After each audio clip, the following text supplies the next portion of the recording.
Oh my God! It said the event is starting. It says we're streaming for the Jerry. I have to say, I think that is the first time I have ever actually told the stream to start, and it started. That's genius. Maybe the best thing I ever did for Tech Talk was take a 2-month break. Do you remember how painful that was in the beginning? Yes. You would get on the show with me, and we'd be set up a half hour ahead of time. We're like, okay, everything's good. We're perfect. We're good to go. And hit stream. Blah, something went wrong. I get like this huge string of code error on the screen, and it's like, what the hell? And then everyone's like, oh, Jay's late again, as always. I know. I almost want to just tweet out that we're at like a half an hour when we think the show is going to stop. I know, right? Be like, yeah, we'll be ready. We'll be streaming at 6:30 tonight, but we'll be trying at 6. So stop in and watch us fumble. Yeah, I really should start telling people to hop in at 5:30. That way we could start at 6 with a full crowd. Because inevitably we have our most people in the stream just before we stop. I know. Doesn't that just suck? It does. We should just stream all night. I mean, I don't need to sleep. Do you? What is sleep? Sleep is for the weak. Yes. All right, guys. Hey, what's up? It's JayzTwoCents. Tech Talk has made its triumphant return to YouTube because you know what? You guys have been asking for it. I love streaming with my co-host here, my new full-time co-host. We're going to be doing this every Thursday at 6 p.m. Go ahead and introduce yourself, my friend. I am the Barnacles, a.k.a. Jerry, or flip those around, actually. Whatever. I'm Jerry the Barnacles. I do Barnacles Nerdgasm on YouTube. If you don't know who I am, it's probably because I'm just not that popular, but I'm working on it. So just simmer down. This is going to be fun, I promise, unless it isn't, and then, I don't know, I guess I'm a liar. Or as some like to say, the Barn Hercules. The Barn Hercules. Or the Barnacles. The Barnacles. Yeah, usually it's Barnacles and Barn Hercules are the two big ones. Oh my goodness! I need triple monitors now. I don't have room for all these windows to keep all of my stuff going. All right, guys, we do have Twitter going. We have Facebook going. If you guys would like to talk to us outside of, say, the stream inside of YouTube, because I know that it can be a little bit Google at times. We do have hashtag going in Twitter, and you can contact us on Facebook. Go ahead and put your Facebook out there, Jerry. I don't actually know it by heart. All right, I'll put it out there. I'll just Yeah, so if you're a Facebook user, you can contact me on Facebook, JayzTwoCents, or Twitter, JayzTwoCents, hashtag Tech Talk. That way it's easier to keep track of you guys. So we actually have a structured show tonight. I think this might be the first Tech Talk we've ever done that actually has some structure. And why is that? Because so much has happened this week. Mm-hmm. Topic number 1. And I think it's a big one because my personal friend, you know him well. I think most of you guys know him well. Mr. Boogie2988 put out a very controversial video. What is going on here? I had an internet connection problem, apparently. You do? It says there's a problems with my interwebs. It says it's fine now. Yeah, and for a second, my stream said that we were not streaming, but I know we are because I'm watching it. So anyway. anyway. I don't know. I live in a place where there's lots of cows and stuff, and sometimes they step on the internet cable, so that's probably what happened.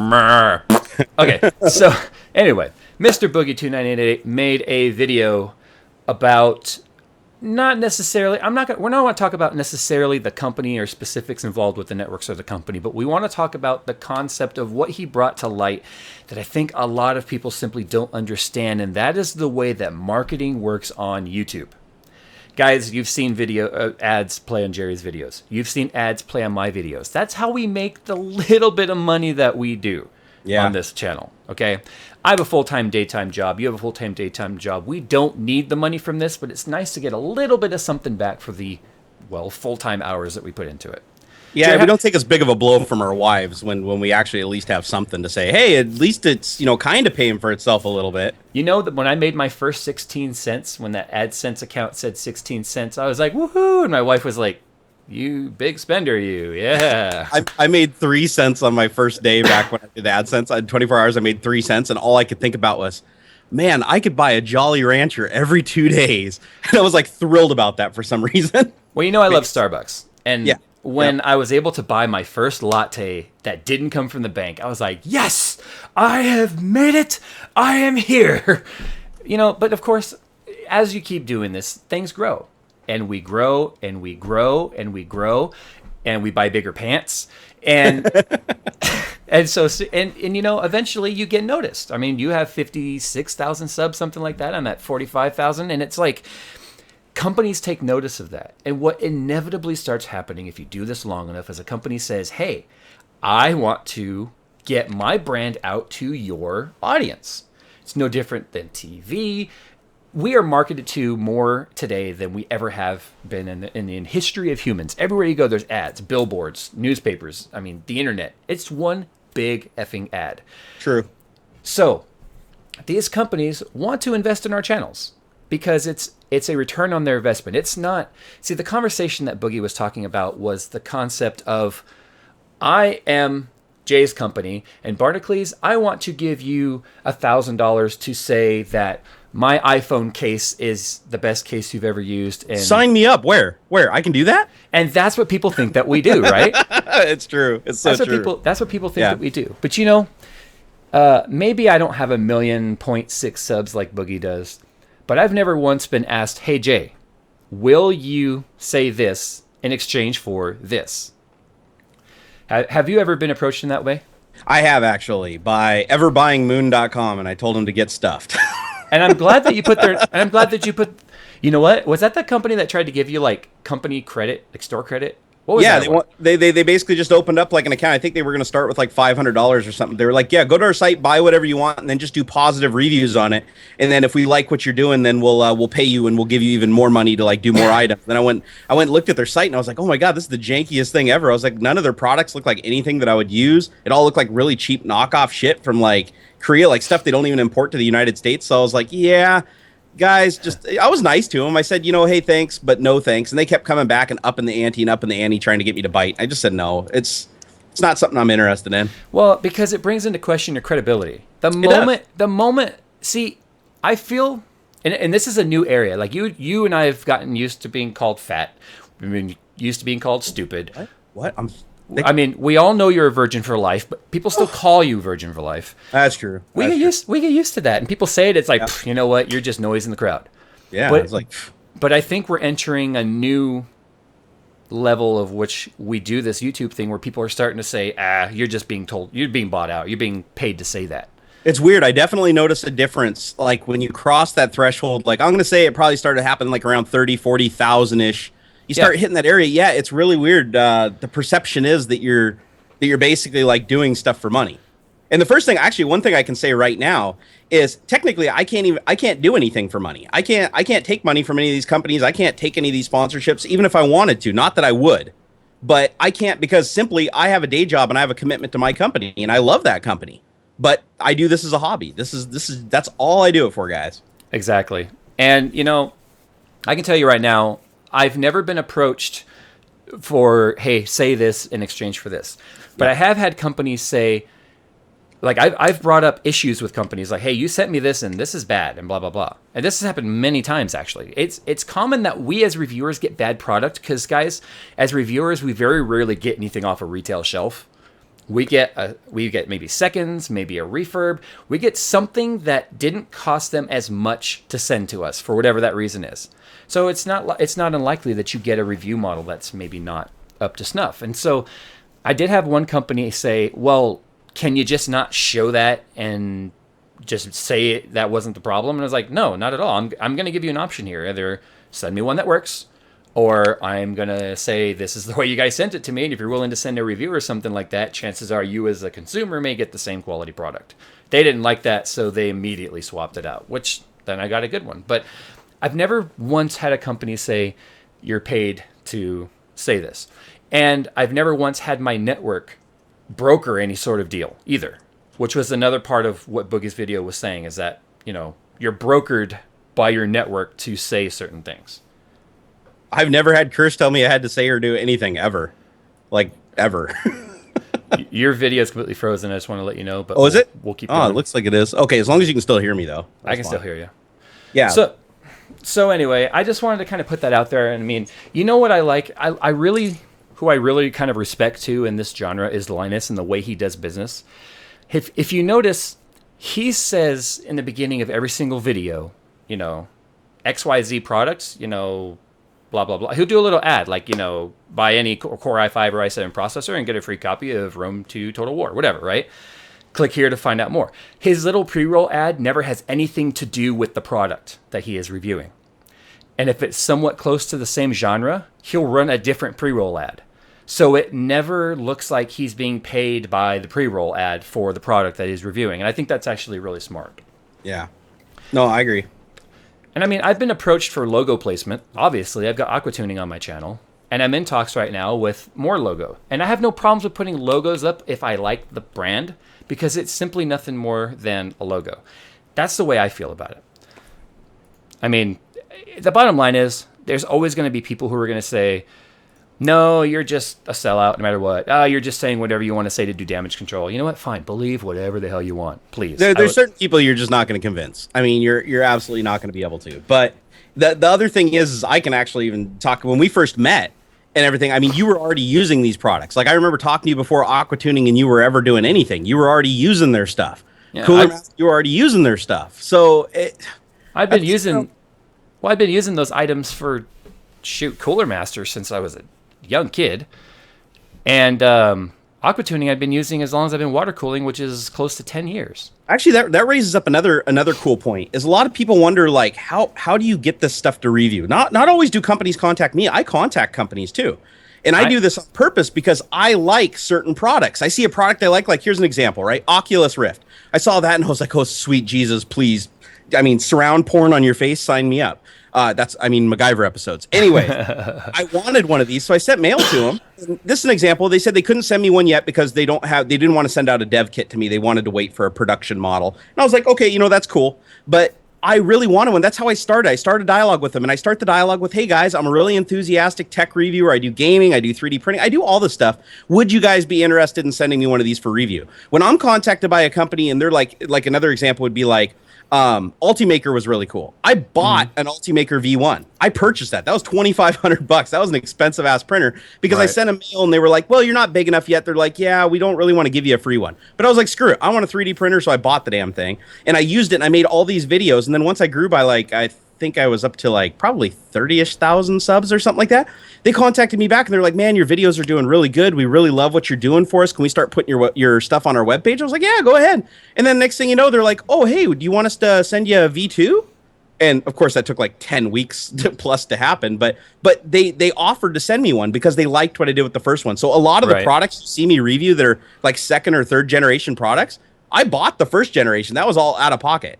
You know, that's something that I actually do. So a lot of people don't realize I can't put an exact dollar amount on it, but I can guarantee you right now, I haven't even come close to making as much off YouTube ads as I've spent on this thing. I mean, even my wife knows that. So yeah, it's just a hobby. You write it off. It's just anything that you can make a little bit here and a little bit there from the ads and stuff to help out. It helps offset that cost and it helps you feel more confident in building the channel and taking more risks, buying software like Adobe Creative Cloud. I pay $50 a month for that. Yeah, that's what I use. Yeah, I wanted something better than I was using Sony Vegas, it's like $99 software, but I wanted something that was better that I could create better videos with. And so, but now I feel confident because I'm like, oh, well, I got a little bit of a revenue stream coming in from YouTube, so I can afford to reinvest that in the channel.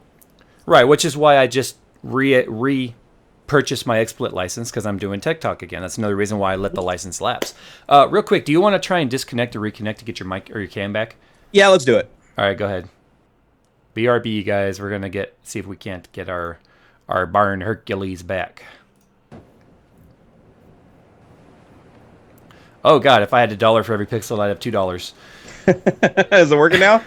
I'm waiting for it to come in and get sharp. There we go. For a minute Yay! I'm back! Woo! You guys had to look at a frozen Jerry for far too long. I'm sorry. The pixels were maddening. Oh, damn it. Now they couldn't see my facial expressions, so they know everything I said was a lie. No! It just froze again. I think your upstream is having an issue. I'm probably getting DDoSed or something. This usually happens when we do this. No, you're not getting DDoSed. You don't think so? No, I think Skype is just being a little retarded. Damn, but it's making a really interesting face. All right, anyway.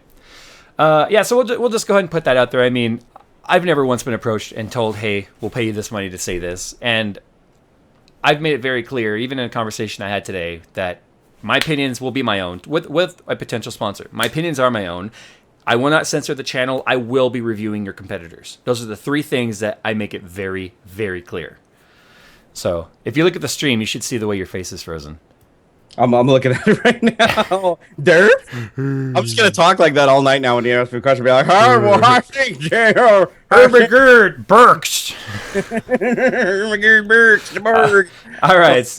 So I guess I can move you over there now. Topic number 2 we wanted to talk about tonight is King Games suing over the term SAGA and trying to trademark the word candy. Oh my god, I'm like fired up over this one. Holy crap. Let's do it. Just take the gloves off. If there's one thing I hate about the United States, that is the U.S. Patent and Trademark Office. Agreed. My God, if there's ever been an organization that needs to be completely overhauled and the monkeys need to just be taken off of whatever desks it is they're currently operating and just start from scratch. How on earth can you... Hey, you're back. How on earth can you trademark the word SAGA, let alone candy? I know, that pissed me off so bad. I was reading that and I thought it was a joke when I first saw it. I saw the tweet and I was like, I think it was Boogie that actually did the original post, and I was looking at it, I was like, is that a joke? Like, that's funny. And then I click on it and I see that, holy shit, they're suing some other game, or not suing, I shouldn't say they're suing right now. They're kind of like doing the whole cease and desist thing. But I mean, there is a legal document involved, and they're like, sorry, but you're crossing into our brand because you put fucking Saga on the end of a sentence, like the Twilight Saga and every other thing in history that's had Saga after it. And they're like, no, we own that, guys. We own Saga. Actually, we're gonna buy candy too. So then we're gonna go sue Hershey's and take all their money. Yeah. Well, how about C's Candy? It has candy in the name. Yeah, C's is done. Like, guys, if they get this trademark done, C's is just, I mean, they're gonna just have to change it. No more candy. They're gonna have to call it like sugar blocks. And do you know who I'm really mad at in this whole situation? Yeah, I'm mad at King Games, but quite honestly, it's the trademark office for ever issuing such a patent, and they claim to have like 8 trademarks on the word SAGA. Not me, I'm mad at King Games. I'm mad at them. Mad! But you know what, though? Would King Games be doing this if they didn't know that the trademark office was stupid enough to actually allow it? That's true. I mean, that's a fair statement. But I'm sure they fling shit at the wall and see what sticks, right? I mean, I'm sure a lot of companies do that. But the thing that really bothered me about it was I could understand, like, actually the reason why this is so funny to me, let me take a step back really quick. The reason why this is so hilarious to me is because I actually am a game developer myself on Windows Phone. I created a game called Angry Sharks. It's in the Windows Phone marketplace. Do you shoot him? I called it Angry Sharks. And the reason why I called it Angry Sharks, and I'll say right now, is because what's another popular game that begins with the word angry? Yeah, we know that. Yeah, of course, right? I mean, it's not science, but Angry Sharks. But the game's completely different. The play is different. It could not be mistaken for Angry Birds. Same thing applies here. Saga, they go after this game. What was it called? Like, can't remember off the top of my head. It was like something like, God. Yeah, I know what you're talking about. You know which one it is, right? Yeah, but it was a turn-based strategy game. It was a turn-based strategy game, and not only that, but if you watch like the trailer for it, like all the screenshots in the marketplace and everything, it's like this beautiful, awesome game with 3D like cinematics and cell shading and everything. And then you look over at the Candy Crush Saga, and you're like, your game, it's like a piece of shit that was put together by like 15 people. I mean, correct me if I'm wrong. I've never played Candy Crush, but I have asked a few people who have. Every time they go to explain it, they're like, well, the candy, it's Jewel Quest. It's Jewel Quest. It is. I know they're a ripoff themselves. It's like, come on, call in the pot. But here's just it too. Is King Games, as far as I know, I think they're like one of the most profitable games of all time. If I recall, I think Candy Crush is like one of the most profitable games period of all time. Yeah, because all the microtransactions. Yeah, so they've made all this money, and it's like, okay, so you guys are richer than God, and now you're just gonna go start killing these little companies just that have obviously put shitloads of work into their product, and just because of a word in their title. Because if somebody searches for Candy Crush, they might be the 112th search result. I mean, fuck me, that's horrible. Well, don't forget, I mean, Apple 2 years ago or a year and a half ago was trying to trademark the rounded corners on a tablet. No, I fully back that one. I mean, I think rounded corners are very unique. I think a lot goes into that design. No, I'm just kidding. Fuck that. That is horrible. Yeah.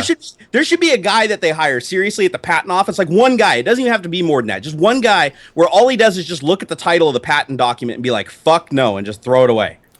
That's how it needs to be. There need to be more stringent. And the patent office itself too. The fact that there are companies out there that make their entire living off doing nothing but finding patent exploits and loopholes where they can go in, patent something that is long-term pre-existing, and then sue the company that's already been established. That's actually the worst possible offense. Like, I even put that above what King's doing right now, because King's kind of, I mean, they're not doing something that's retroactive. I hate it when I see a company create something that's been on the market for years. They don't have a copyright or trademark themselves because they couldn't afford it. They're just a small, dev like me sitting at home farting around, because to get a trademark is thousands of dollars minimum.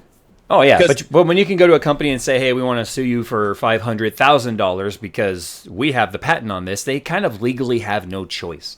Well, I remember a lawsuit a couple of years ago. Actually, it was many years ago. I think it was like 8 or 10 years ago. But I remember it because working at Microsoft, it came across my desk in the form of an email, and it's public knowledge. But anyways, we had been using MP3 codec in all of our products, like Media Player. Media Player could decode MP3s, right? Everything can decode MP3s. Mm-hmm. Out of the blue, one day, we thought that we owned the MP3, or I think it was the patent for MP3 in this case. So a little bit different. But we owned the patent for it. But what had really happened was there was 3 patents. Because this is the thing. You can have multiple people hold the same patent if you don't do enough patent research.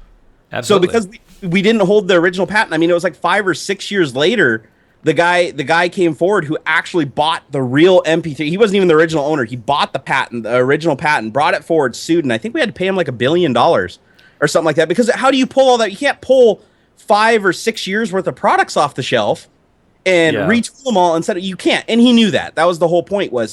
He never had any intention on using it. He never was going to use the MP3 technology. The whole goal was just to obtain that and go after a large company to reclaim his money and profit from it. It's absolutely true. And like I said, they're known as patent trolls, and they are legally legit companies that do nothing but file patents. And the thing is that they don't just go, they'll do 2 things. One, they'll find companies that don't hold a patent. Because remember, patent information is public domain. It's public information. Yes. Anybody can look it up. So like you guys said, Microsoft had the Zoom MP3 player, whatever it was, right? Yeah. And lo and behold, this guy could have bought the patent when the Zoom first came out. Yeah. Gets the patent, sits on it for 5 years. Let you guys get nice and established where you are just like, caught with your pants down. You have to comply. That's and legally, exactly it. Legally, in court, he would win. Yeah. That's the problem. Yeah, that's really, really sad. And what I also hate is those companies that will go out there and patent like the funkiest ideas ever, hoping that in the future they will come to fruition. Yeah, they watch like an episode of Star Trek and they're like, yeah, we're going to patent the teleporter, and we're just going to call it, the description of the teleporter is going to be a room that recreates anything that's similar to reality. There are companies out there, and I think this may be an Apple one. Somebody correct me if I'm wrong, but I used to watch all the patent news to see what people are filing. There was a company out there that was trying to patent like eye movement gestures. Moving your eyes to control a device would be is a patent out there. And the only thing that patent could possibly do is hurt disabled people. That's it.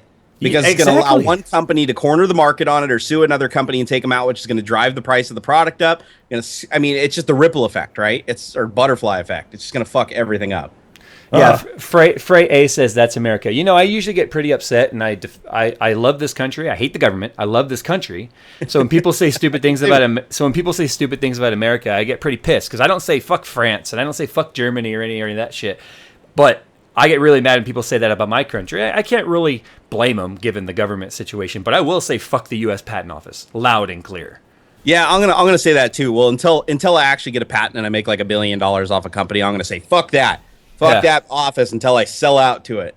Somebody tweeted me that they went and found angry sharks in the marketplace. Oh, did they really? Is it actually even still up? I'm actually surprised. I haven't done it in a while. Is it $1? It's like, well, we got a free version too. You can download the free ad-supported version.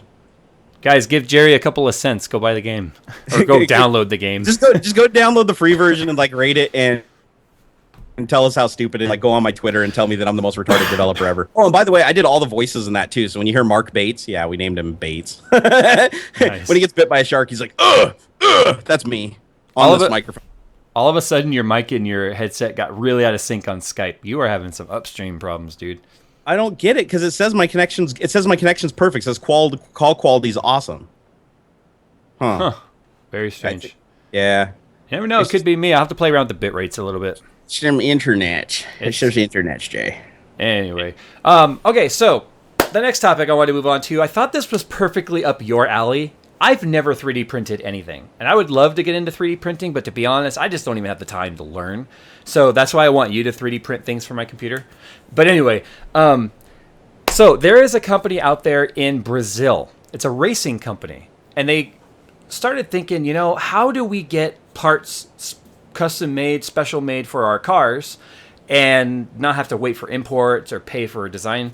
So they just took a big ass 3D printer and started printing their own manifold intakes and manifolds and tubes and whatnot. They just print their own parts.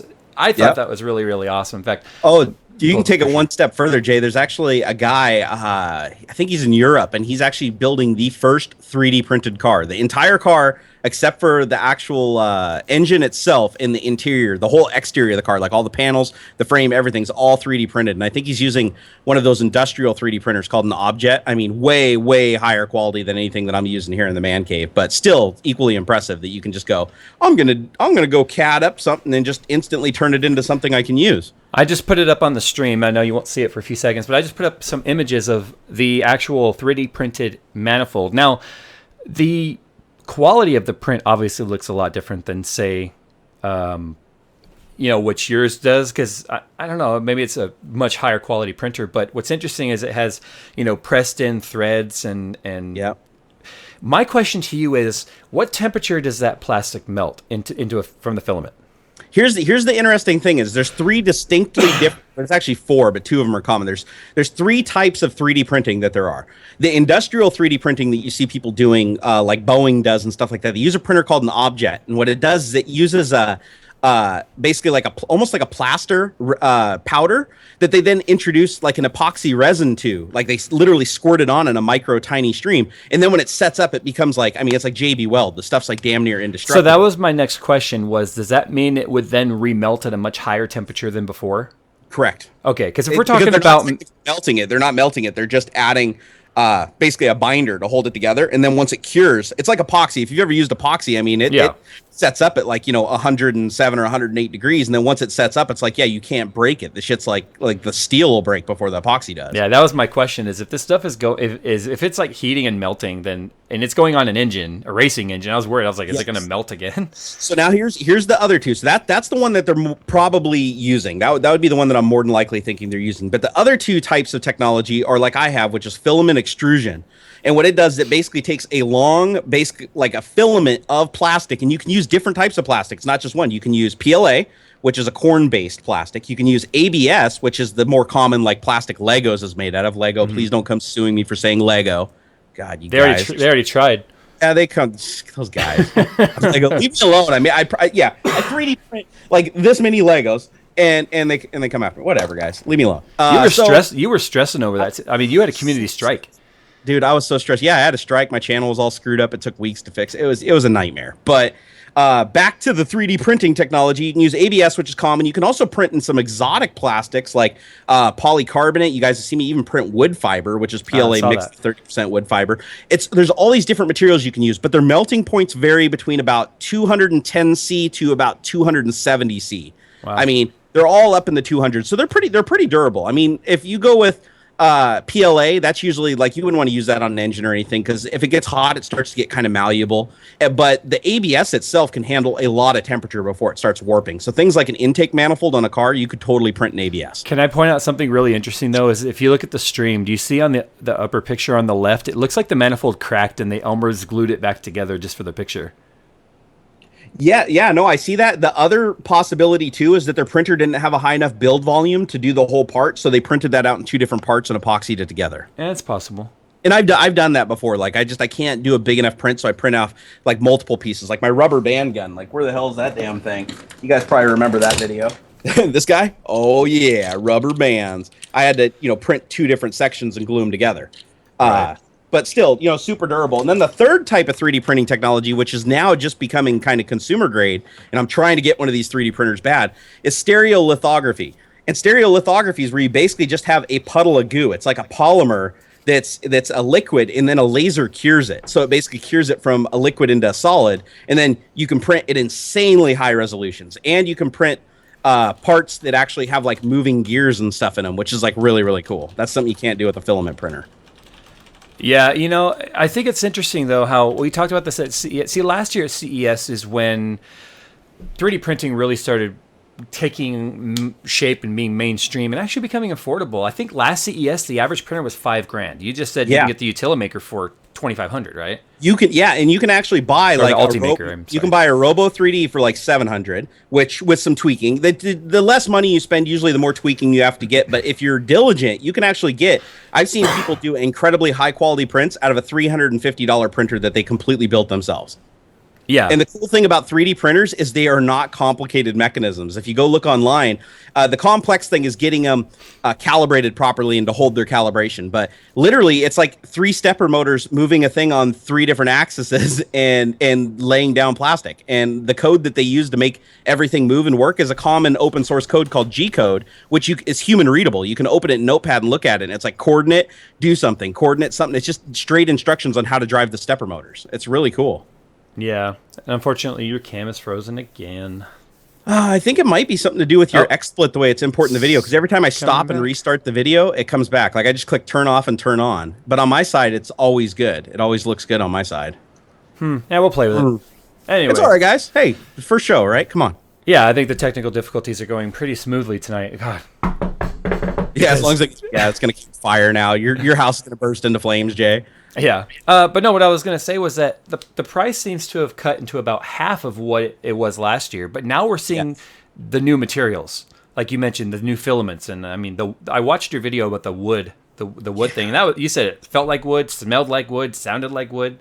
I know, it's trippy, isn't it? I mean, it literally feels, sounds and smells like, I mean, it looks like MDF. You know that fiberboard that you get? Right. It looks and smells like that. It's so weird. And if you sand it, it gets the little fibers. You know, if you sand a piece of wood with like rough sandpaper, you get those little fibers. Yeah. You get those with this, and it's like really, really weird because if you sand plastic, it just goes glass. This actually always has a soft wood texture to it. I can't even really explain it. All I know is it's like 30% like sawdust mixed with that PLA, that corn-based plastic, and somehow it comes out looking and smelling like wood.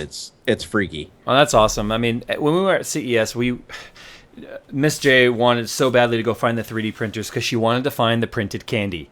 And guys, CES, I tried so hard to bring you guys the coverage, but I couldn't get from one side of the showroom to the other without pretty much collapsing because I couldn't freaking breathe. They are printing cakes and candy and chocolate. And hey, Jay. I gotta stop you right there and say I've already got an email. Actually, I got 2 emails. Did they email you back? Not yet, but I'm going to send a 3rd email, and I'm not going to give up. I've tweeted them. I've gone to their Facebook. Chef Jet, if you're watching this video at some point, please, there is nothing better than a fat guy to print candy. I am telling you. Oh, my God, just give it to me now. I will seriously just stick my head under the extruder and just let it go straight into my mouth. I mean, this is awesome. I just want to comment real quick. In the chat, Just a Gamer says, Jay, do videos about mining. I don't mine, guys. I don't do cryptocurrency. I don't do any of that stuff. I don't cared about it. I really, really don't. And I wish that I could bring you guys content about all the stuff you guys want to talk about. But really, at the end of the day, I'm one guy with a full-time job, a wife and a kid, and a disabled dad that I help do things with that I really don't have the time to cover everything that you guys really want me to do.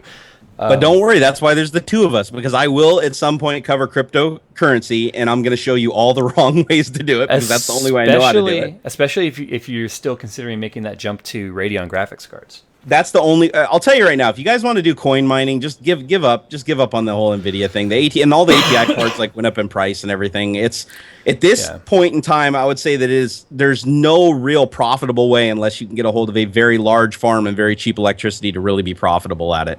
Yeah. I mean, and some people might be able to prove me wrong, but from my experience, I mean, I was making at max when I was running my 2 680s, like full tilt on my machine overnight, and like my machine was catching on fire, which means I had to actually turn my AC up. So I wasn't even just burning the electricity for that. I was having to actually cool the room more because the computer got that hot, and I think I was making at max $1 a day. And that was only if the price didn't go down, which it did several times.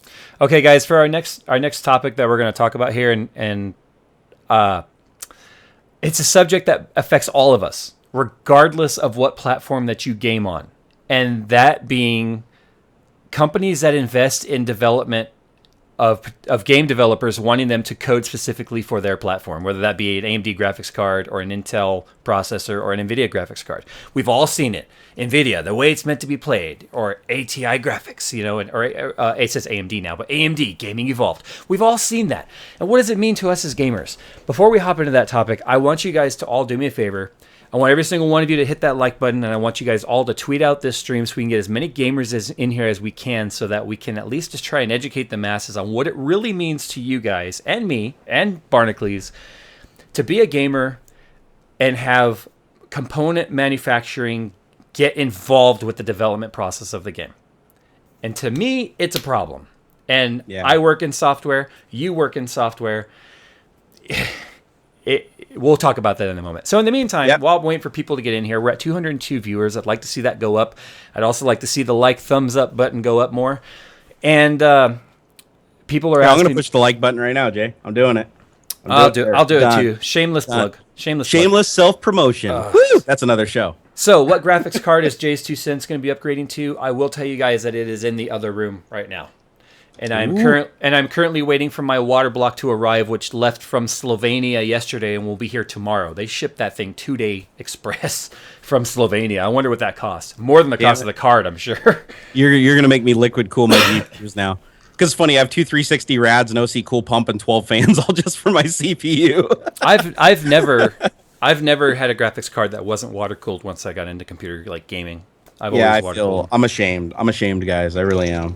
I'll just go ahead and tell you guys here in the stream, my next graphics card is not an AMD card. It's not. What? Because you can't get them. That's true. You can't get them, and I'm not going to pay a premium for a mining card when I'm not mining. And yeah, I mean, maybe I'm going to miss out on Mantle now. But I also came to the realization there's a real likelihood that as the channel grows, I'll get an opportunity to play with different cards and sample them anyway, and at least be able to give you guys my opinions on the cards without having to go out of pocket on all of that technology. Because I'll tell you right now, and Jerry will agree with me, motherboards, headsets, keyboards, cases, fans, all that shit, super easy to get. Graphics cards and processors are freaking hard to get review samples on. Really hard. Let's put it this way. I've been in talks with Asus since November. The closest thing I've gotten to a graphics card is being able to touch the Poseidon I did the interview with JJ about at CES. I got to touch it. That's the closest I've gotten to a graphics card from any company so far. Ooh. With the exception of the R9 270, but that's less than $200. I've been sent keyboards that cost more than that. So...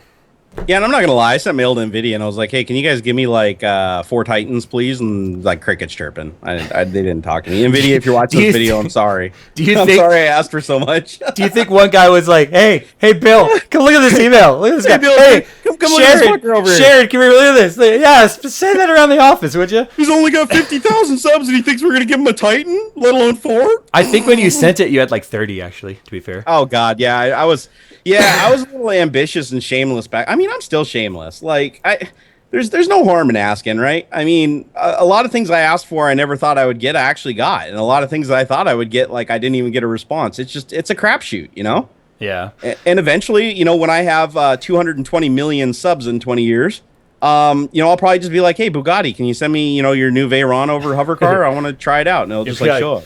Hey, PewDiePie. yeah. No, because by that time PewDiePie will be like a hologram, and he'll have he'll be in the trillions of subs. His balls might have dropped by then, so. I love PewDiePie. I can't. I can watch his videos until he goes PewDiePie, then I click, it's gone. I can't do it. I just can't. You know how goofy and stupid I am, dude. I love stupid shit. I feed on it. Some of my favorite channels are the guys like how sick makes me just laugh uncontrollably. That's a guy who gained 2 million subs in 6 months. I want to point that out. That dude walks around naked and chucks eggs at shit, and somehow it never gets old ever. If you haven't seen How To Basic, check him out. It's beyond hilarious. He's really good at what he does in self-marketing. I can't go to the grocery store now, look at a brown egg, and not think of him. Seriously, you can't. Or the toilet. You walk in, you're like, that's gotta be to clean up. I know, right?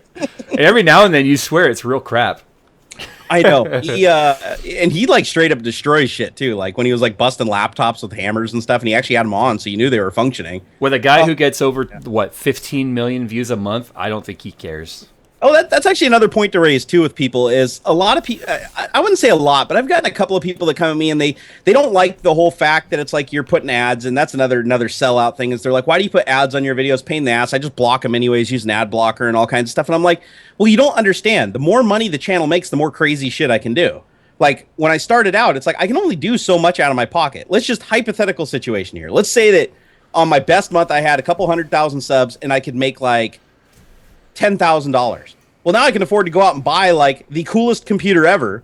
And as a part of just a 5-second funny segment in my video, I can just go ram into the damn thing with a rented dump truck. I mean, it's like you can do more stuff. It opens up the opportunities, especially for like special effects and stuff like that. And I would love to get to that point. I would love to get to a point where I could make a video and it's like the most serious, like little unboxing of something. And then at the very end, it's like James Cameron for the next 20 seconds. me like, yeah, running, flying an F-18 Hornet going, woo! It's like, that would just be fucking awesome. But I can't do that without ads. I can't. Well, it's true. I mean, you and I talked about it before the stream. I mean, there are other ways of getting revenue without selling yourself out or, being untrue to yourself. I mean, guys, I'm saying it right here to my subs and your subs. Anything I ever say on any video from up until now and from now on will always be 100% my opinion. I will never put out something, and if in the future it even looks remotely like I did, relink this video to me, because I'm telling you right now, I will never say anything that is scripted, ever. Yep. I will not be told what to say. I mean, you guys may start seeing some pre-roll ads every now and then that, I like, everybody does it. Marcus Brownlee has done it. Tech of Tomorrow's done it. Tech does it. Linus does it. I mean, guys, that's how you make enough money to maintain what you're doing. Do you know how incredibly difficult it would be to continue to produce content on your own dime? I would go broke. Especially when it's a review channel. No, that's just it. And a lot, no, I'd have to go back and look at the numbers, but I can guarantee you, if you went and looked at my 260 some videos, I've maybe received the sum total of 20 items out of that. The rest was all my own stuff. Yeah, most of what I've gotten has only been over the last few 3-4 months, and that's because Christmas season was approaching and they had advertising dollars to spend with the product, and that's the other thing. People seem to think that I'll say anything a company wants for them to send me a motherboard. Yeah, no. Sorry. My reputation is worth more than the cost of a motherboard. It's even worth more than the cost of a Titan or 4 Titans. Okay, that's not 4 Titans. No, that's my reputation we're talking about. I'm gonna sell out for 4 Titans, guys. If you ever see me do a review of 4 Titans, you know I didn't buy that shit. Yes. You know it. Yes. Tech Mobile says MKBHD has near 1 million subs. Yes, but I've been watching the guy since he was down at about 200,000. He just happened to grow up huge out of some mobile phone videos that he did that got tweeted out by the companies, and he just gained like 400K subs in a couple of months. It was insane. But you know what? I don't envy those guys, and I also don't think that they're sellouts, or I don't care. I don't care or envy their success. I only envy yours. You wish you had Linus's Learjet and Lamborghini though. You do just a little bit. I got to see his Lamborghini in Vegas. Not exactly. No, I'm not really into the Superleggera. No. The truth is, I'm actually going to shift gears and go a little bit against and say I am envious of some of them. They provide a drive for me, because I don't want to become them, but I do want to have my own niche, and I do want to kind of go in that direction because, one, I see it just looks badass and it looks cool. I love doing this. I do it because I love it. I love the attention of it. I love that it's a hobby and it's something that I'm passionate about. There's a whole bunch of things. So I do envy those guys, but I don't want to be them. I want to be my own person. Yeah. And get there. And it's cool to see their success, because one thing it tells me is that, one, it's attainable. It might not be as attainable now as it was back then, but it is attainable. And I can tell you right now, a lot of people, the most common question I get, Jay, is I'm starting a YouTube channel, and it's probably there's probably 80 people in this chat that have asked me this question. And how do I get stuff sent to me? I'm starting a YouTube channel. How do I get started? How do I get viewers? How do I get growing big? And there's no really good answer for that. I struggled for an entire year to even get my first 1,000 subs. A year to get 1,000 subs. And I was struggling. I'd be happy if I got 3 or 4 new subs a day, and they were subs that I went out and solicited myself. Hey, guy, come check out my stuff. you just have one's to your grandma. Yeah, it's basically one of those things where it's like you have to persevere, spend a shitload of time, and in some cases a shitload of money until you finally hit that tipping point where things start picking up and start going. A lot of people give up way too soon. Yeah. And they don't gauge things. You really, really have to just want it. If you don't want it, it's not going to happen. When we had 1,000 viewers in that one live stream we did a couple Sundays ago. Yep. I mean, what my advice, remember, was you have to stick with it. I've been doing this now since August 26th, 2012. So a year and 5 months. Okay. Yep. Is that a year and 5 months? So 17 months? When is 17 months? Some of that. Anyway, the bottom line is... I don't know math.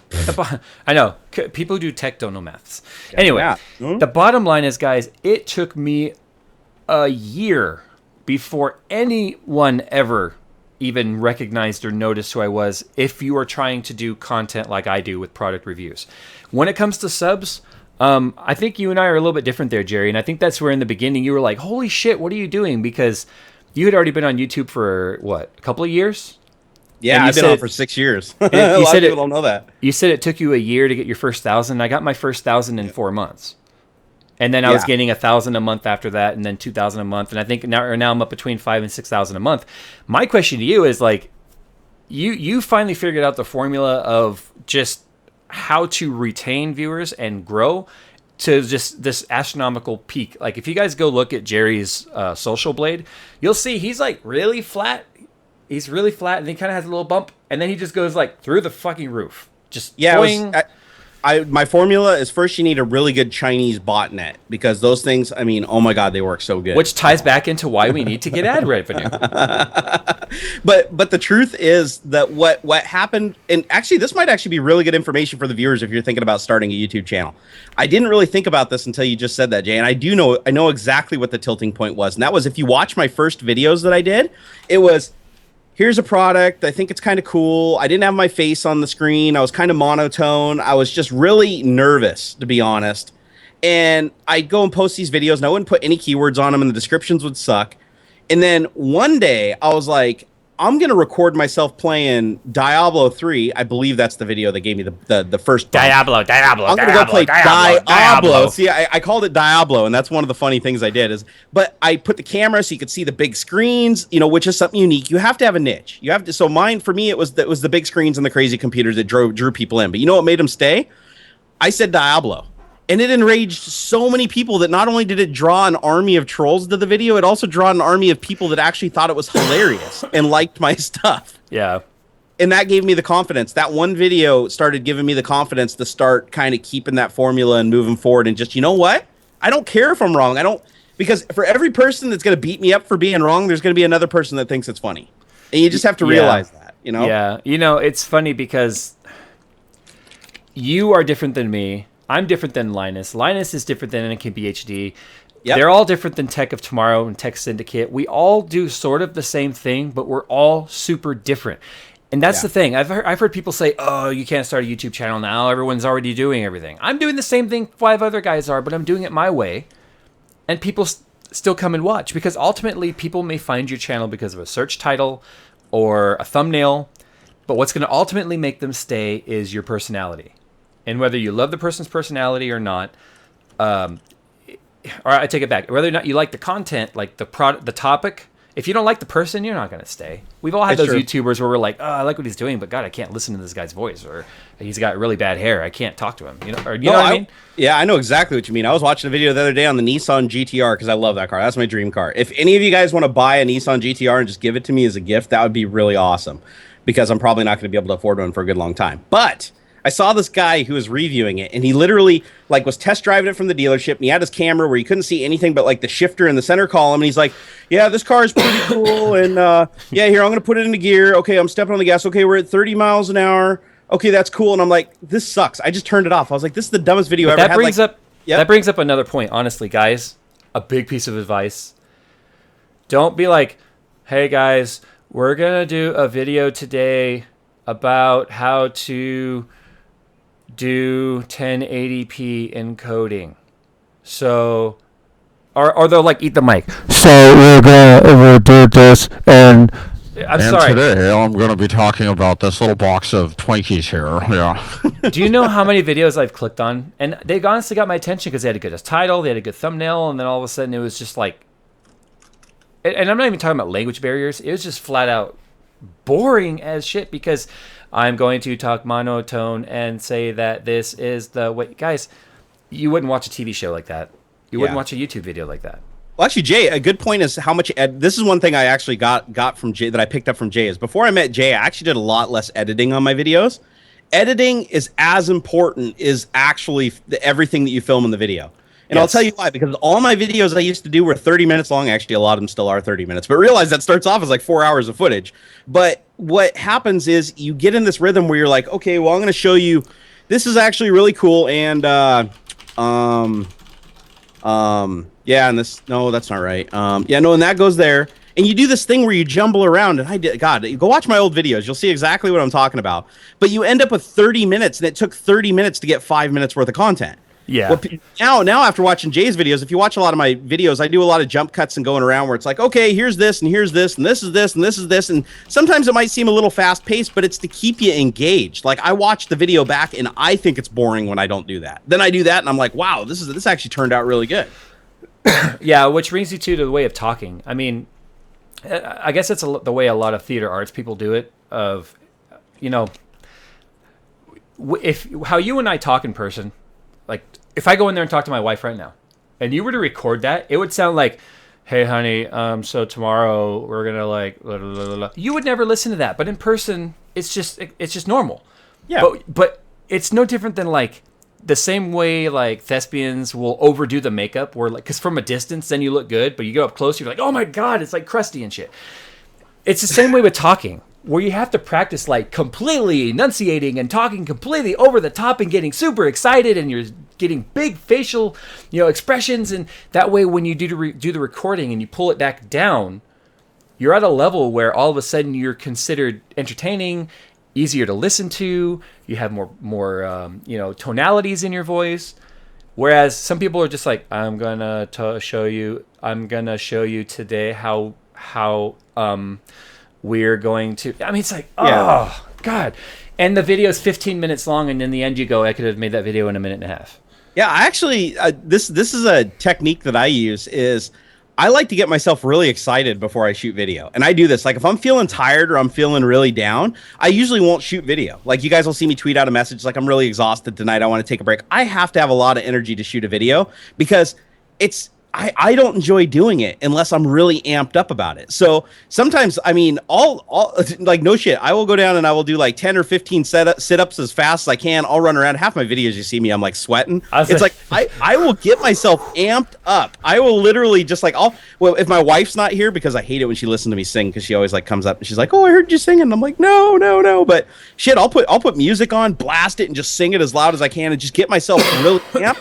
Shut it all down and turn on the camera, and everything else just happens. I think someone brought up Austin Evans. He's kind of an interesting case study, in my opinion.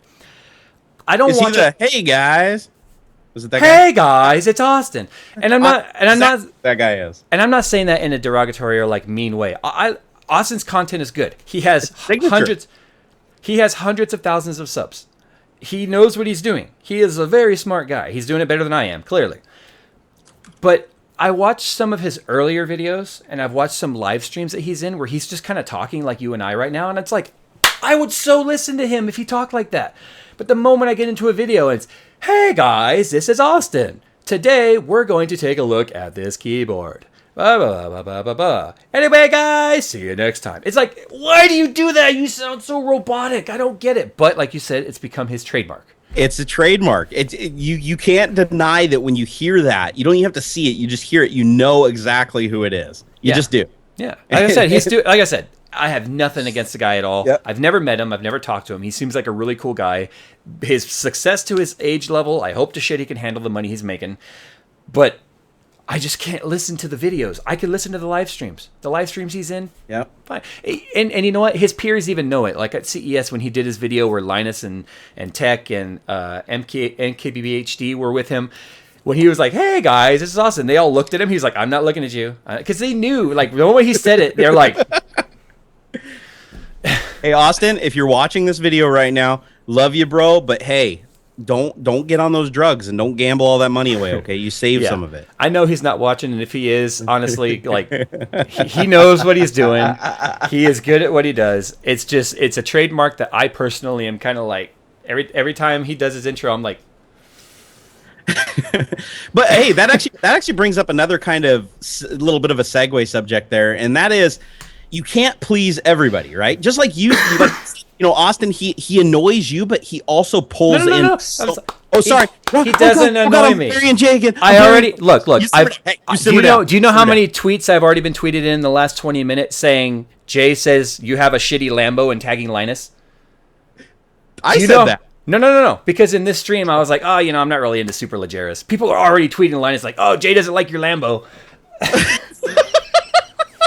I'm sorry, Jay. I got you in trouble again. I don't know how to do it any other way. But you know what? Linus doesn't give two shits about me. Trust me, it's okay. But the truth is, guys, you can't please everybody. If you do a YouTube channel, God, for the love of God, listen to your audience, but listen to the positive and throw away the negative. You really have to, because don't be somebody you're not. I get so many people that come at me on a daily basis, and by so many, I mean a very small overall percentage, but they draw a lot of attention to them, and it's like, you've completely changed. You've gotten a really big ego. I don't like how you rank on poor people and stuff like that. And I'm like, you just don't get my humor. You don't understand me. You don't get my humor. And then I've tried explaining it to them. They don't get it. They get even madder. And I waste a whole bunch of time. And that time is time I could have used for my fans that really love me and support me and understand me. Okay. Don't get caught up in the troll shit. Two things. I'm just going to comment on that and say, it by nature, the negatives are louder than the positives. It takes like 100 positives to make up for one or two negatives. You know that. It's the same as the bad. What do they say? Bad news travels faster than good news, right? Exactly. It always does. That's why the news focuses on it. Yeah, the old news is based on it. And real quick, I want to say, or 50 people died in an explosion. Yeah, which one makes the front page, right? Coming up next, kittens. No, see, they don't do that. They don't. But somebody commented on Review Tech USA. That's another guy who started growing like really fast. I love his intro. And there's an explosion behind him. It's like really stupid. So funny. Yeah. I love his intro. It's so bad. It's funny. I love it.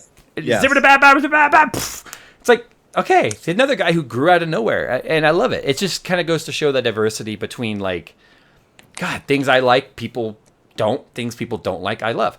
Which also brings me to the point, and I'll let you read the post I made on Facebook. Guys, there are those of you in the chat right now that love Barnacules and love me. There will become a day where you guys are like, you know what? I really hate this guy. Jay is annoying. Jay is an annoying, egotistical shit, and I don't like your stuff anymore. Please, for the love of God, if you ever feel that way, unsub and move on. It won't change my life, and I don't want to affect yours. It doesn't bother me, honestly. And for me, don't take me seriously, guys. You can't. I'm not saying there isn't times where I'm serious. There definitely are when I do cancer research stuff and everything like that. But I like to have fun, guys, and I have a weird sense of humor. If you don't get that sense of humor and you take me literally, you're not going to enjoy what I have to say. You just won't. Kevin Collins, one of the guys who I see 5 or 6 tweets I was tagged in about Linus Lamborghini. Like someone put Linus Lambo tips. I think it's funny. I bring that up, and it's like I don't see a single tweet on my stream about it. I'm the one who said I didn't like his Super Leggera. Yeah, this is hilarious, guys. Just to give you a little bit of a past thing, Jay always takes the blow for shit I say. Like, I'm surprised he even wants me on a show, because every time I say something, he somehow gets blamed for it. Well, in all seriousness, guys, Linus drives a beater. Does he drive like a Volkswagen or something, like a Volkswagen GTI or something like that? No, I thought it was like a Neon or something like that. Is it a Neon? Yeah, I seen his videos where he's driving around. I'm like, yeah, guys, but Linus is incredibly frugal and smart with his money. That's the difference between people who know business and are mature and those people who grow big on YouTube and can't handle it. Then again, Linus is older than a lot of the other tech tubers too. Okay, all right. So I said we were going to go ahead and talk about what happens when hardware manufacturers get involved with the development of a piece of software or a game. And I say a piece of software because Adobe is notorious for picking one side or the other when it comes to good GPU utilization and rendering. And then we've got all of a sudden the influx of AMD investing into companies doing development for games. I want to say first off, I feel there is absolutely nothing wrong with a company wanting to invest in a development. What I find incredibly frightening is the fact that it is entirely possible, and we kind of saw it with BF4, where your gaming experience is completely altered based on your hardware and which side of the fence you fall on when it came to the investment dollars. Yeah. Which is the same reason why my $179 graphics card in this computer over here performs the same as my $500 graphics card over there. I mean, I don't... So, do you think, as viewer, you, Jerry, the viewers in the chat, do you feel it's right for a company like NVIDIA or AMD to pay for optimization? And I'm not talking about buy off or sell out. I'm talking about paid optimization. That's what we're talking about. Oh man, this is tough. This is tough, and I'll tell you why it's tough. Because this, okay, so I'm trying to do this articulately, because you guys know this is kind of close to my heart, because I am a software developer and I do work for Microsoft. But in a nutshell, the reason why a graphics company like that would pay to actually get that, it's actually beneficial for both parties. It's not just money involved. It's also effort. The company won't only give money, they will also give up development resources. And this is actually really common. This happens on both sides, and that's actually more important than the money, because if I develop a game, what happens, usually I develop for an abstraction layer. I basically go in and I say, okay, I'm going to code to this specification that's portable across all of these platforms. So basically the skeleton of the game, if you will, not all the texture and stuff, but the skeleton is like in this common language. But how it actually works on each of those platforms, like OS X and Windows, or ATI drivers versus NVIDIA drivers, all that stuff, you basically need to code different paths. You can code directly to like DirectX or OpenGL, but to get the optimal performance, you really have to use those little edgy things that the cards do individually very well. Like AMD's physics. got tons of processors. Yeah, AMD's got Physics. shitloads of cores. NVIDIA's got a couple cores that are really fast. There's different ways to leverage it. And so you have to take that into consideration when you're making the game. You're like, am I going to support the generic, just overall DirectX? Or with something like Battlefield 4, am I going to need to squeeze every ounce of horsepower into it and have to like start pulling in stuff like Mantle and stuff that's Can I pause you for a second? Yeah, go ahead. I just want to comment on something before it moves up to high in the chat. Mutation666 says AMD is for people who want a good dollar to performance ratio. True on the CPU side, no longer true on the GPU side until cryptocurrency mining is controlled. Yeah, cryptocurrency mining kind of... It is the first time I think I can ever say NVIDIA is a better cost to performance ratio, simply because of what's happening with the AMD cards, which is why I don't have one. That's why I don't have one.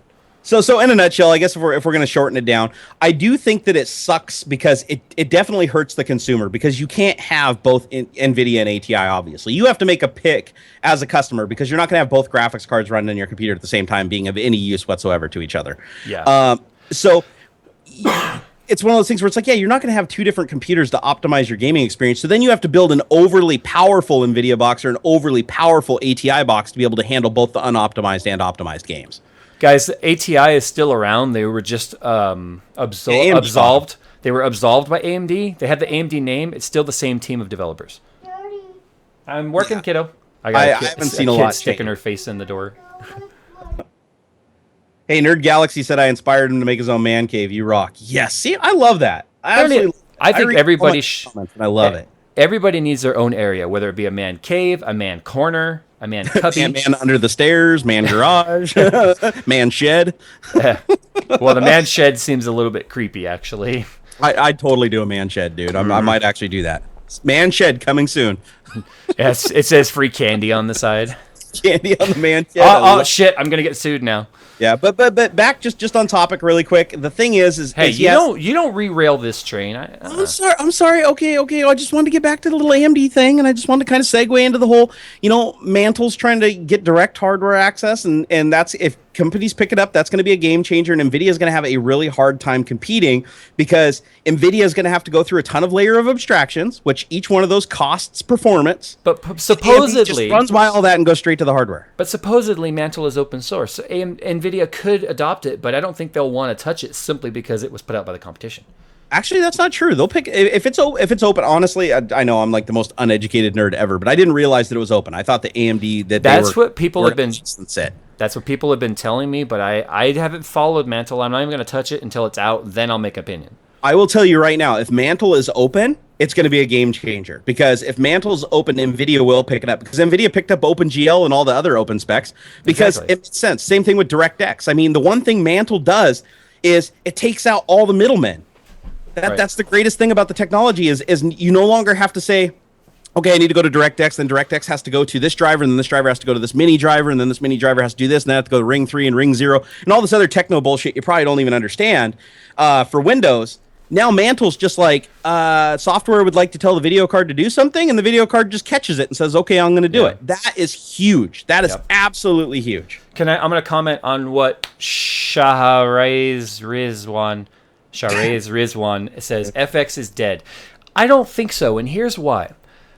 I think it was yesterday, maybe it was today, the recommended and minimum specs for AMD's new game, Thief, came out. And do you know their recommended spec is AMD FX? If Kaveri was truly going to be their only platform, which is a quad-core, and by the way, they said FX 8000 series. I want to make that very clear. They said FX 8000 series or higher. If Kaveri was going to be their only future platform, and we all know that it's going to be a long time before they actually come out with an 8-core APU just to be able to deal with the heat, I don't think they would say that their brand new game, which isn't even launched, is going to be FX 8000 series optimized, if they know it's the end of the line. I'm also going to tell you that one of the companies that I've been working with that deals with componentry has told me that FX is continuing. So we'll have to wait and find out what AMD says. But I'm just telling you, the clues don't seem like AMD FX is dead. But again, I mean, the best we can get out of anybody is I can't talk about that. So I'm just chatting to some of the people over here talking about Mantle. I think we got confirmation in there that it is open source. So NVIDIA would have to be fools not to pick that up. Yeah. Because literally they wouldn't have to pay anything, and they would basically be opening themselves up to as close to direct hardware access as you could get. They'll have to swallow a little bit of pride to do it, but they need to do it. They do. And honestly, I mean, but this happens every day too. That's another thing. Like last time I checked, my Xbox One has a Blu-ray player on it. You know, that means Microsoft has to pay Sony, the creators of their competing product, a royalty basically to have a Blu-ray player in their console. This happens all the time, but it's one of those things where it's like the company created something that basically took over as a standard. If Mantle becomes a standard, now that's the other thing I need to qualify. And guys, that's a lesson learned on Microsoft's part. They bet on DVD HD or HD DVDs with the Xbox. Yeah, how well did that work? No comment. It was awesome. all I know is I paid I think I paid $150 for the HD DVD player for the Xbox 360, and I went to Best Buy like a year ago, and they had a whole basket full of them. They were selling them for $5, brand new in box, and I bought 2 of them just to use them as CD drives. Yeah, it's like they're awesome CD drives. But it just cracked me up because it's like that's an example of two standards butted head, just like beta versus VHS and well, I guess HD DVD and Blu-ray. I guess this is the only real current ones. Or Laserdisc, which, Laserdisc never took off. But a lot of people still like it. It just never took off. But, yeah, this is just the software equivalent of that. Those were the hardware examples. The software examples would be like OpenGL versus DirectX, right? Right. OpenGL is really common on platforms like OS X and Linux, and they still use it. But DirectX dominates on Windows because it has better performance, because Microsoft has worked with those companies to optimize their drivers to basically be more effective. And Mantle is way more effective because once Mantle is implemented at the operating system level, now you get to drive around a lot of the DirectX stuff. Yeah. And that's going to be huge. But again, they have to proliferate it. They have to, and that's why that comes back to what you were talking about, where AMD is basically, putting out a lot of money to get companies to invest in Mantle. Well, that's actually great for the competitors because AMD is basically trying to saturate the market with Mantle, so that Mantle will take off and become a standard. And if Mantle becomes a standard, then everybody else picks it up. But AMD will always be ahead of the game because they were the ones that created it and they were the first ones to it. It's going to take a long time for competitors to catch up and implement it as smooth as they do. Well, look at how painful the launch of BF4. I mean, I didn't get BF4 until about 2 weeks after it launched, but look at how painful it was for you and me on the NVIDIA side to get the same level of performance the AMD guys were getting from day one. Even guys with low-end cards were getting better performance than we were. And by the way, I just want to point out, I don't know if you saw it, but new SLI drivers launched today. Oh, really? Yes. New SLI drivers. You might want to try those out. I need to check and see if they fixed the Windows 8.1 freeze issue. If they did, I'm going to do the upgrade. I'm going to do the upgrade tonight. Yeah. So, I'm sorry I had a little burp there, guys. guys, if you're just joining the stream, I see a lot of people joining saying, "Oh crap, I forgot," or "Oh crap, I had the wrong hour." Blah blah blah. This is automatically archived to YouTube. It will be saved, so don't worry. I'll do the best I can to try and go in and annotate like a table of contents. I wouldn't hold your breath on it. One, I don't have a team of people to do that for me, and two, I don't have time to rewatch the whole hour and a half and timestamp it. I should have been doing it while we were doing it right now. Like write down, okay, 12:46 we started talking about. Maybe I'll do that next time, but maybe I'll pay someone to do that. Watch the stream next time, whatever. Anyway, where the problem comes in though is if a company like AMD or NVIDIA, I'm not just saying AMD. The only reason we're using AMD as an example right now is because there's been a clear paradigm shift over the last 6 months, where if you had AMD, you were a loser and you were poor. Not just referencing your poor people joke, but just in general, people were like. No, AMD is for poor people, Jay. But if you had Intel, then oh yeah, you were cool. But now if you have Intel, it's like, oh, you should have gone AMD. AMD is the future, blah blah blah. Because it's just the minions out there and the peons just kind of regurgitating things they've heard through hearsay after hearsay after hearsay, who have no idea whatsoever. But where I have a problem with is if these companies are paid to make it. What's the right word? To favor one over the other. Exactly. Yeah. Exactly.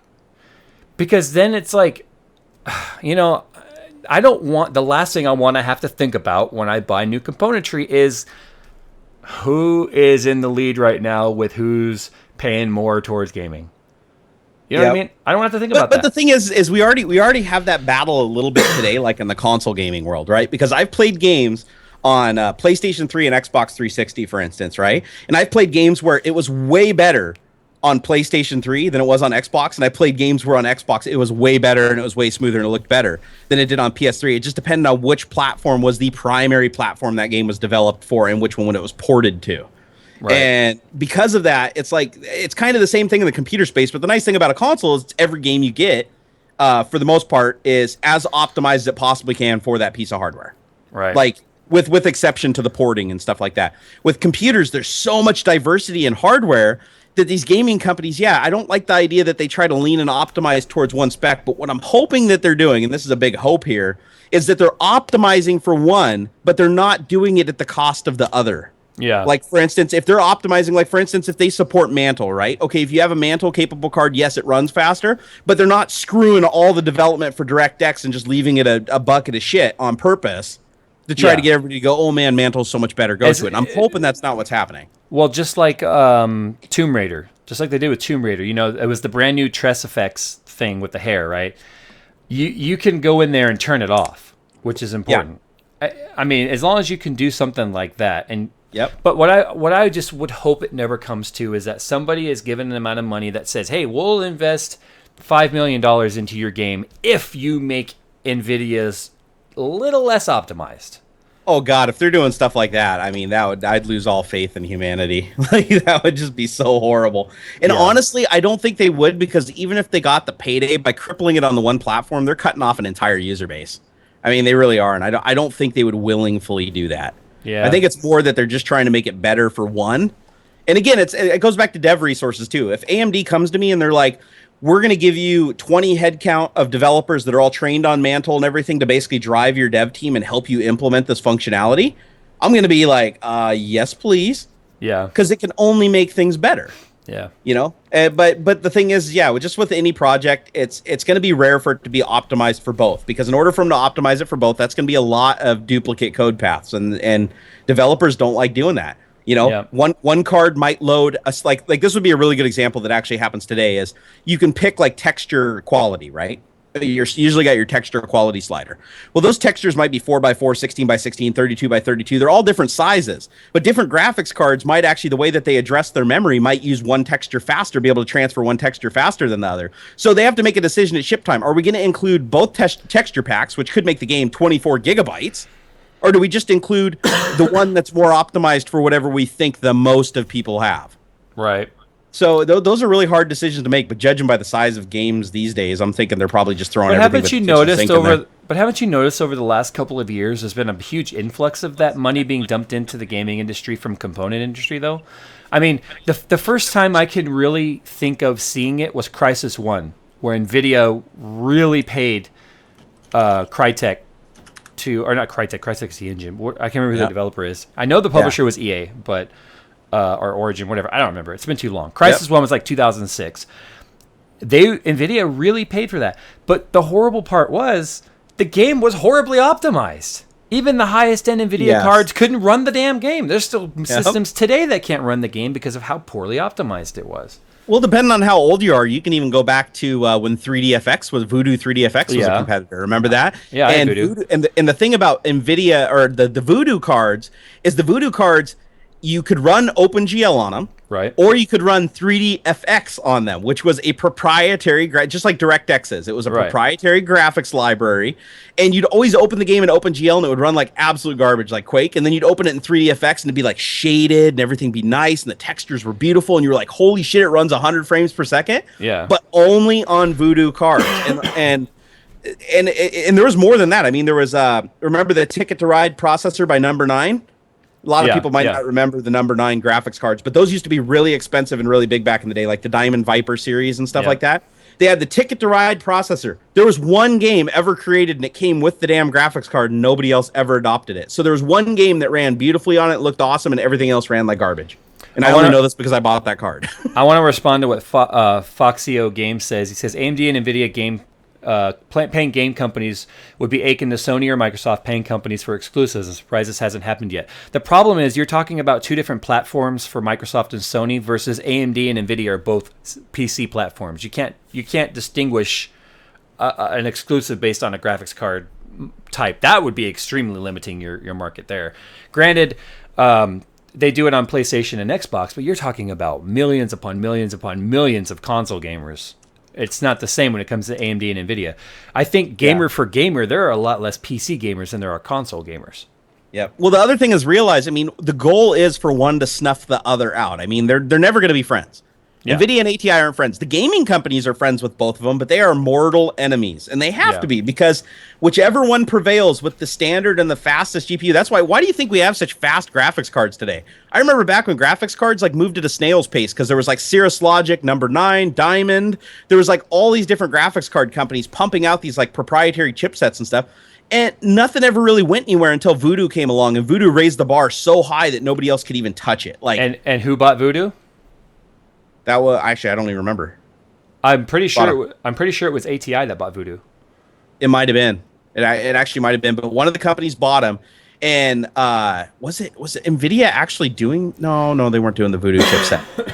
But anyways, the Voodoo chipset, they basically started doing like cheaper versions, like they did. God, I can't remember. There was a cheaper version of the Voodoo card that they had. The Rush, remember Voodoo Rush? Yeah, that was like the cheaper, non-dedicated graphics card. It was an all-in-one.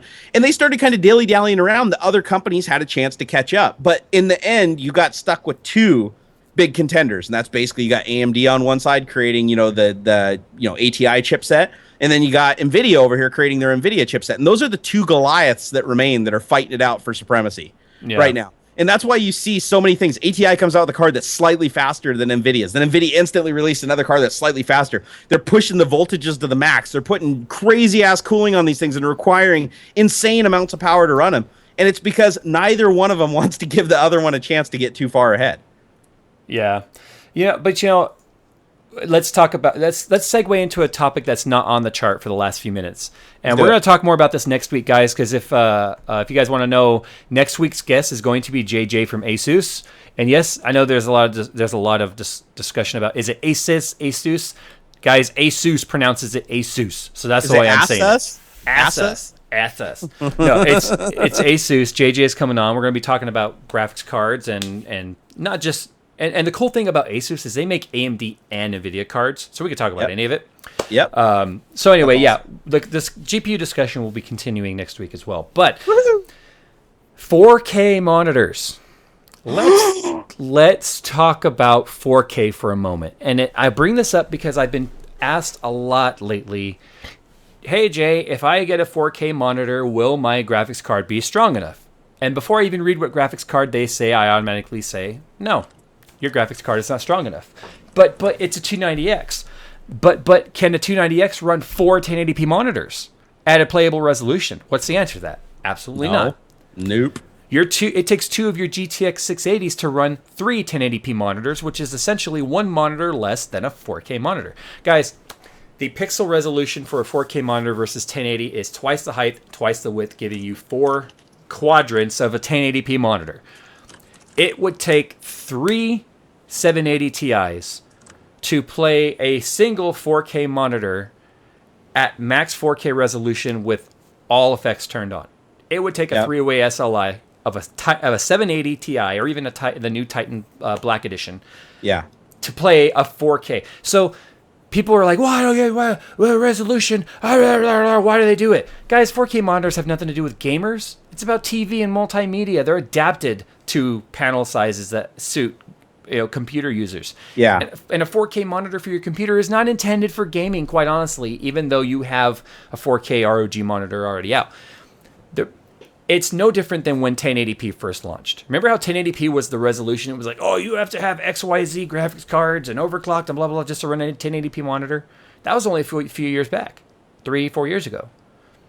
And by the time 4K monitors or graphics cards get strong enough to actually push a 4K monitor at full ultra settings, we'll probably have 8K or something else out.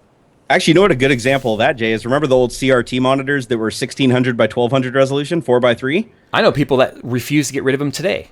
Yeah, they're actually really, really cool monitors. But the thing was, you ran your desktop when you were doing your work and you were doing multimedia and stuff like that. You ran your desktop at that resolution, but there wasn't graphics hardware at the time that was even capable of doing 3D graphics at that resolution. Right. Literally, I would say that technology actually died and moved to LCD before it was even capable of gaming. That's probably why a lot of people still keep them around, because hell, it'd be kind of fun to play, at 1600 by 1200 at 60 hertz on a CRT. That would actually, or 120 hertz for that matter, right?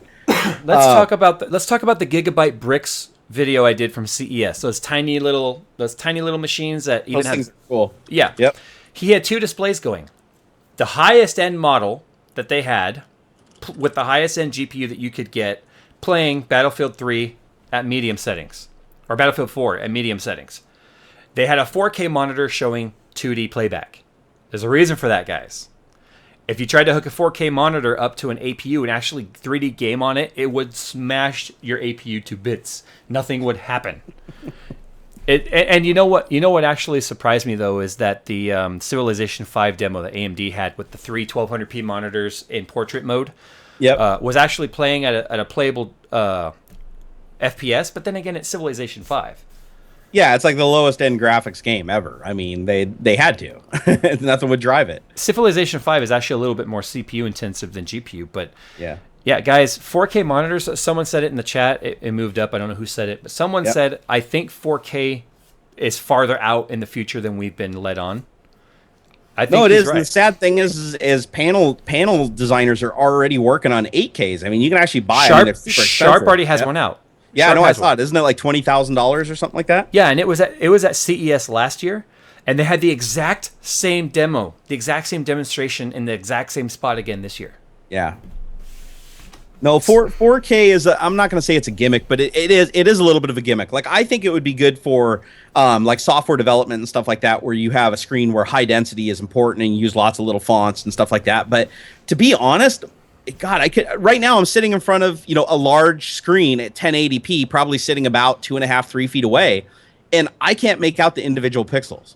And I've got a good vision. I've got 2015. So. But let's also give credit where credit's due. You went with high end panels. I did.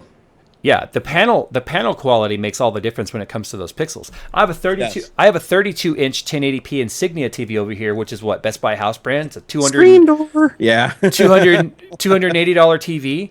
I was using it as a monitor. I can't because the pixels were so bad, text looked horrible.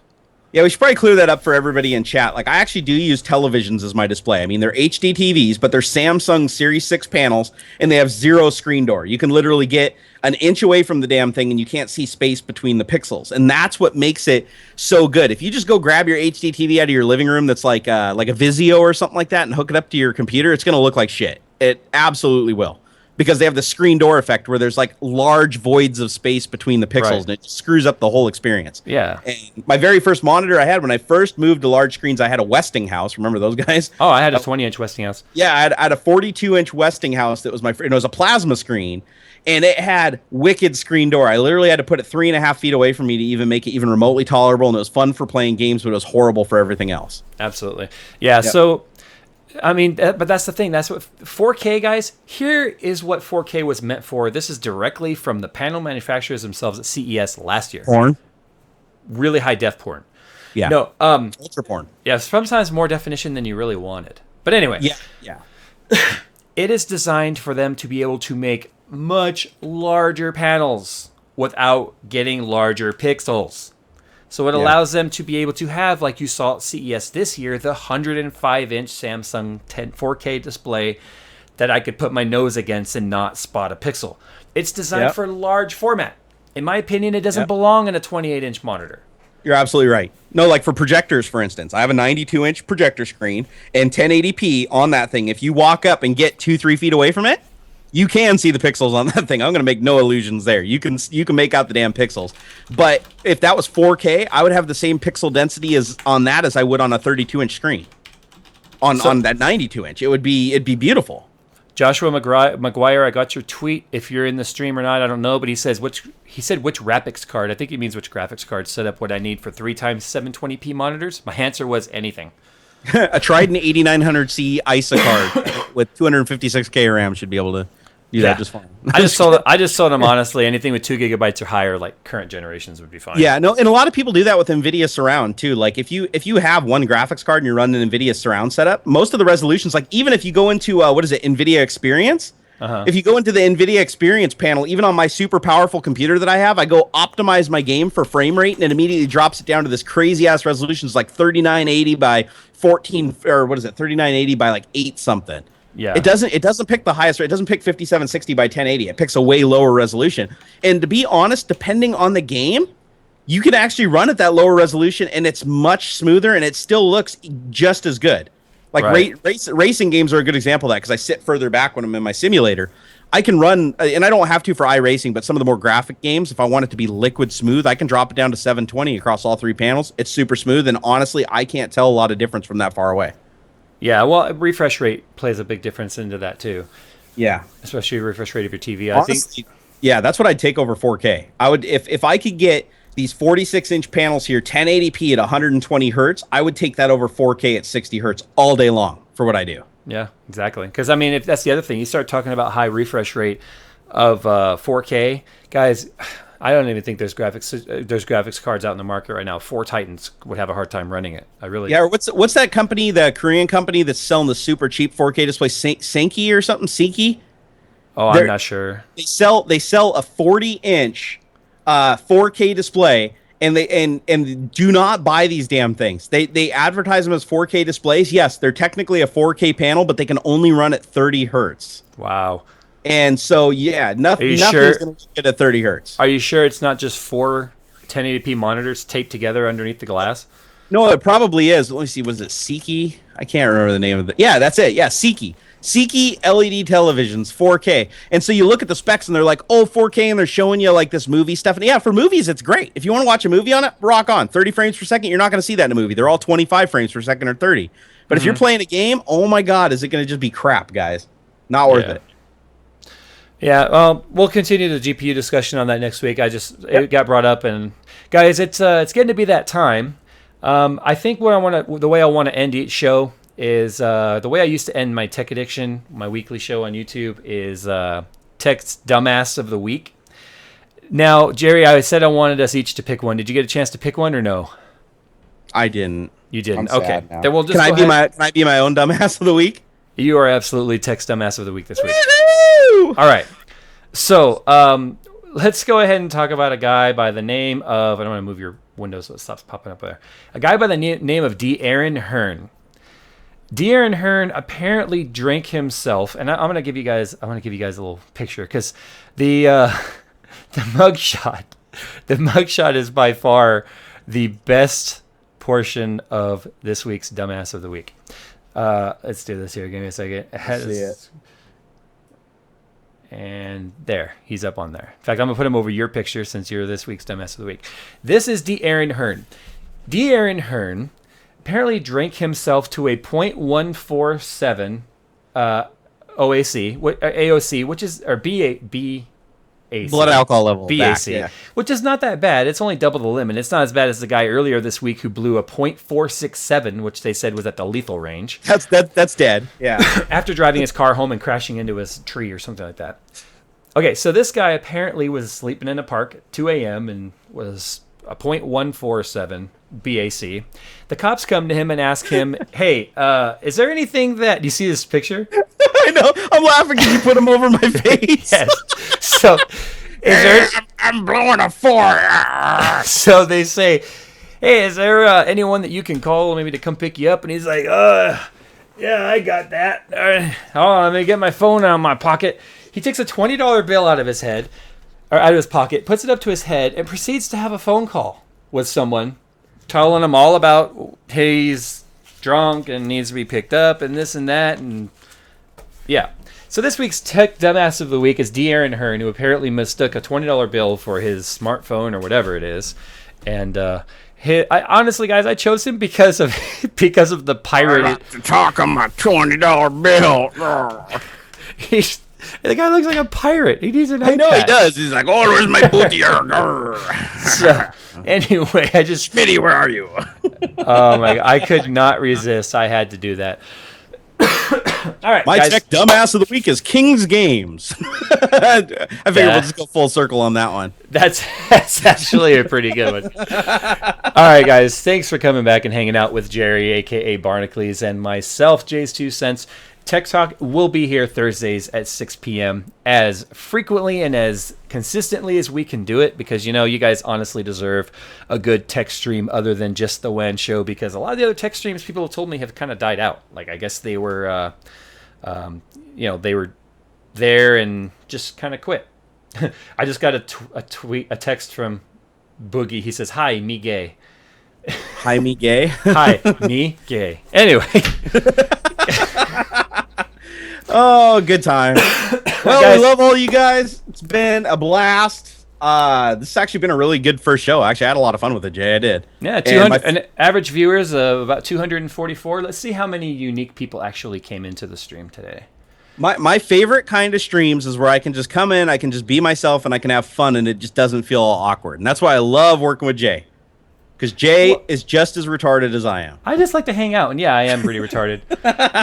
We had a peak concurrent viewership of 260 at one time. We're at 242 right now. It looks like we have had